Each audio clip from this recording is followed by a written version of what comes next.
information out there, just claims being made. This is hard evidence. And certainly what I've been advocating for are the injection injured, the childhood vaccine injured. I think you're aware of the study that shows the vaccinated population far more prone to chronic illness than people completely unexposed to vaccines. Data from that study showed that black boys who got the vaccine on time had a 260% greater chance of getting an autism diagnosis than children who waited. The chief scientist on that, Dr. William Thompson, the senior vaccine safety scientist at CDC, was ordered to come into a room with 4 other co-authors by his boss, Frank DiStefano, who's the head of the immunization safety branch, and ordered to destroy that data. And then they published it without that fact. It happens all the time. We are being lied to by these agencies, and we're going to change that right now.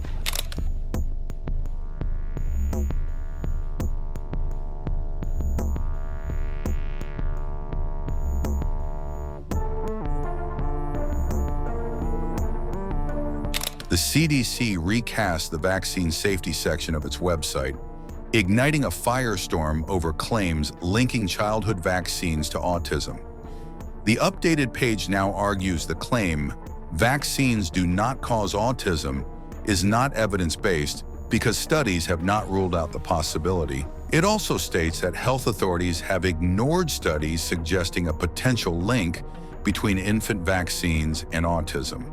The dramatic shift reverses decades of messaging that extensive research found no credible connection between childhood vaccines and autism. Medical experts and global health agencies condemn the change as dangerous misinformation that threatens public trust in vaccines.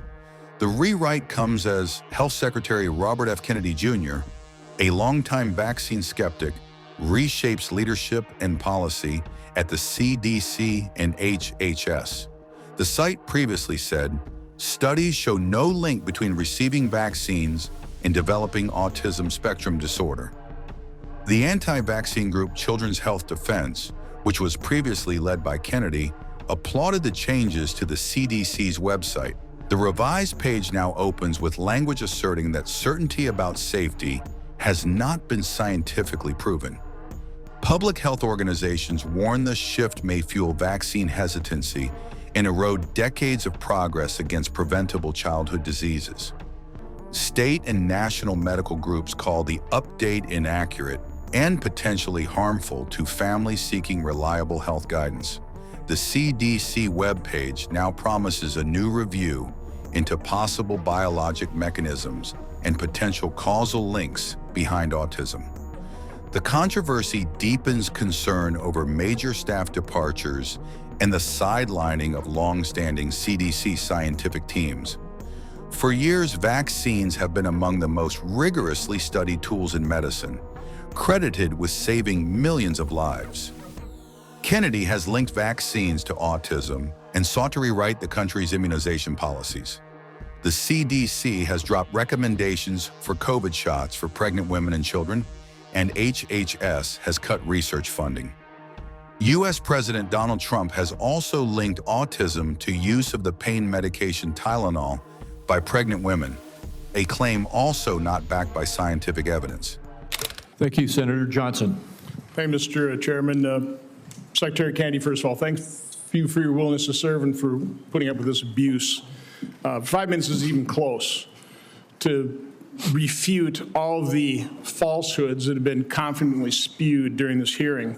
We'll talk about real data here, okay? Well, first of all, thank you for breaking the logjam of information of HHS. My committee's got now over 8 million pages of information. Just in the first tranche, by the way, what we discovered is that the CDC, somebody in the federal health agencies, this interagency communication, hid the signal. They admitted there was a signal on myocarditis, and they hid it. They didn't warn the public. They didn't warn doctors.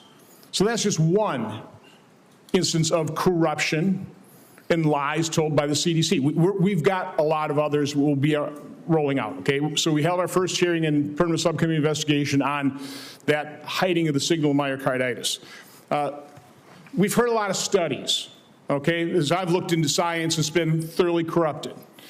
Here's data, and I'd like to enter this sheet into the record. I've been publishing this chart for, since really early 2021, when I'm on, for example, talk radio shows and they talk about this, they get deplatformed, or they were, because all the censorship during the Biden administration. Here's the facts. The VAERS system that was touted in October of 2020, this great safety surveillance system on COVID, a few months later, when they didn't like the results, they started denigrating their own system. But VAERS shows that there have been 38,742 deaths reported on VAERS worldwide associated with the COVID vaccine. 38,742. 9,252 of those deaths occurred on the day of vaccination within 1 or 2 days. Again, I agree with you. Nobody knows how many COVID deaths were because the information was completely corrupted. Nobody knows how many lives were saved by the COVID. I think most people, okay, if you're vulnerable, raise your antibodies, reverse severity, fine. There's not any good study on that. There's just information out there, just claims being made. This is hard evidence. And certainly what I've been advocating for are the injection injured, the childhood vaccine injured.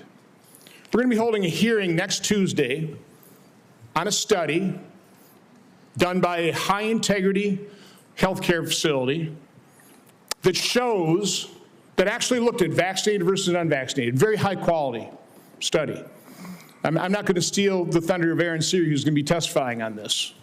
I think you're aware of this study that shows the vaccinated population far more prone to chronic illness than people completely unexposed to vaccines.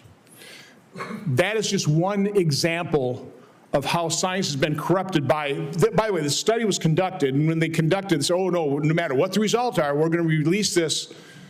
They got the results in 2000. It is yet to be released. We're going to enter that in the record on Tuesday. Do you want to just talk about what you've witnessed in terms of the capture of the agencies that you're now in charge of, the corruption of science, which I believe you just said, that is almost your number one goal, right, is try to bring integrity and credibility back to science, which has been corrupted by the people who pay for it, by federal health agencies being captured by pharmaceutical industries, by big pharma, by big food. Just, I want to give you, I'm sorry, just the last minute to, first of all, defend yourself, but talk about the corruption of science that you're having to deal with and trying to correct. Yeah, I mean, I'll just tell you one example, and I could sit here and give you thousands.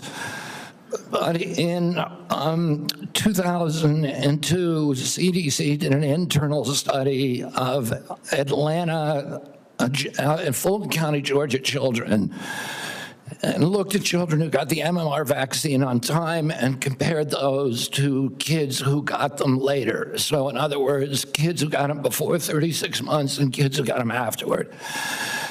The data from that study showed that black boys who got the vaccine on time had a 260% greater chance of getting an autism diagnosis than children who waited. The chief scientist on that, Dr. William Thompson, the senior vaccine safety scientist at CDC, was ordered to come into a room with 4 other co-authors by his boss, Frank DiStefano, who's the head of the immunization safety branch, and ordered to destroy that data. And then they published it without that fact. So you know that story, I know that story, and you know of hundreds of stories like that. It happens all the time. We are being lied to by these agencies, and we're going to change that right now.